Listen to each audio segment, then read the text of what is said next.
அடியே அன்னைக்கு ஆ சொல்லுங்க. எந்திரிடி. ஆமா, இப்போ நான் எந்திரிச்சு எந்த வேலையை வெட்டி முடிக்க போறேன்? போங்க அந்தாண்ட, நான் செத்த நேரம் தூங்குறேன். அடியே அன்னைக்கிளி, இப்ப நான் சொல்ல வரத நீ காதுல வாங்கினேன்னு வையி, நீ கொஞ்ச நேரம் கூட படுத்துருக்க மாட்ட. ஓஹோ, அப்படி என்னத்த மகராசன் சொல்ல போறீங்க? அட நீ வேறடி, எந்திரிச்சு உட்காருடி, அப்பதான்டி சொல்லணும்னு தோணும். அதெல்லாம் முடியாது மாமா, என்ன ஏதுன்னு சொல்லுங்க, அப்பதான் எந்திரிப்பேன். சரி உன் இஷ்டம். நம்ம ஜீவா இருக்கல்ல, என்ன ஜீவாவா? ஜீவா பேரை கேட்டவொடனே உடனே சட்டார்னு எந்திரிச்சு உட்காந்துட்ட.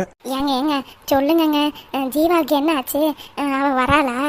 என்ன ஏதுன்னு சொல்லுங்க. கையில் எப்படி இருக்கா? நல்லபடியா இருக்கல்ல? அவ குழந்தை எப்படி இருக்கு? நல்லபடியா இருக்குல்ல? என்ன சிரிக்கிறிய? என்ன ஏதுன்னு சொல்லுங்க. என்னங்க படுத்திருந்தவளை தூக்கி எழுப்பி உட்கார வச்சுட்டு ஜீவா ஜீவா நீங்க இப்போ என்னடான சிரிச்சுக்கிட்டு நிக்கிறிய? அதுதான் நான் எத்தனை வாட்டி சொன்னேன், எந்திரிச்சு உட்காரு, அப்பதான் நான் சொல்லுவேன்.